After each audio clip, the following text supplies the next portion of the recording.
Honorable Président, merci pour la parole accordée.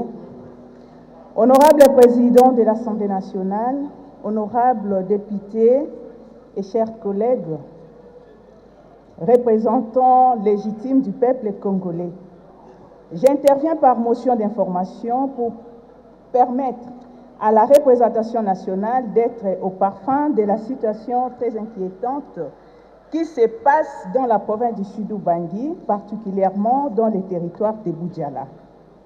La situation socio-sécuritaire est caractérisée par une insécurité grandissante qui ne fait que gagner du terrain dans cette partie de la République. C'est là pour la énième fois, à cause de la mort, a causé plutôt la mort d'hommes qui nous a poussé à solliciter la parole pour dénoncer cette situation. Les plus récents incidents malheureux datent du mercredi 28 avril dernier, vers 22 heures précises, où M. Justin Epoko, directeur de l'école primaire Kawele Bakou du village Karagba, a été achevé par des hommes armés qui lui ont administré les coups de balle réels sur les tronçons Mbonga et Mogougou pendant qu'il revenait de Gemena retirer la prime de performance, autrement dit le frais de PIBLIF. Après être amené d'urgence à l'hôpital général de référence de Boudjala, ces vaillants éducateurs s'étaient éteints au bout d'efforts médicaux. Le corps du défunt directeur a été ramené le matin du jour suivant dans le village Koutou, sous Koussadé, pour être inhumé.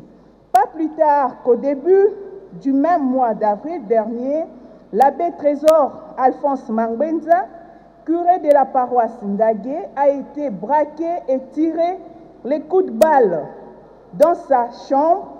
Les prêtres grièvement blessés se trouvent actuellement sur le lit de l'hôpital. Pour rappel, une jeep de la Caritas Boudjala a été braquée entre Gemena et Bobito fin 2019. Un agent PR a été braqué lui aussi sur la ligne du secteur Ngouya. Un administrateur gestionnaire de l'hôpital général de référence de Tandala braqué sur la ligne Bobito.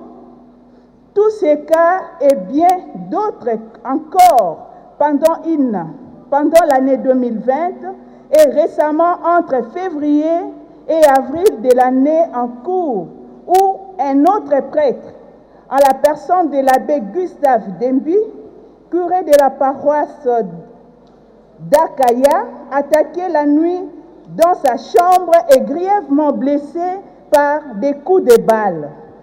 Plusieurs commerçants et débrouillards se sont vus dépouillés de leurs biens et argent des négoces. Honorables députés et chers collègues, la liste n'est pas exhaustive. Honorable Président de l'Assemblée nationale, honorables membres du bureau, honorables députés et chers collègues, cependant, ma motion d'information constitue aussi bien les cris d'alarme du secrétariat d'évêché de Boudjala, de la commission diocésaine Justice et Paix et de toute la population du Sud-Ubangi, particulièrement celle du territoire de Boudjala, face à l'insécurité grandissante dans cette province, bien que nos mandats ne soient pas impératifs, parlementaires que nous sommes, nous pouvons nous autoriser à évaluer en vase clos. Sensibles au vécu de nos électeurs, nous devons toujours être leur porte-parole et même de défendre leurs intérêts et être valablement leur interlocuteur auprès des organes centraux de l'État. Cela étant, je sollicite auprès du bureau de pouvoir informer le gouvernement à travers le mécanisme de collaboration entre institutions pour qu'une solution soit trouvée face à l'insécurité dans laquelle est plongée une grande partie de la province du Sud-Ubangi. Honorable Président, je dis et je vous remercie.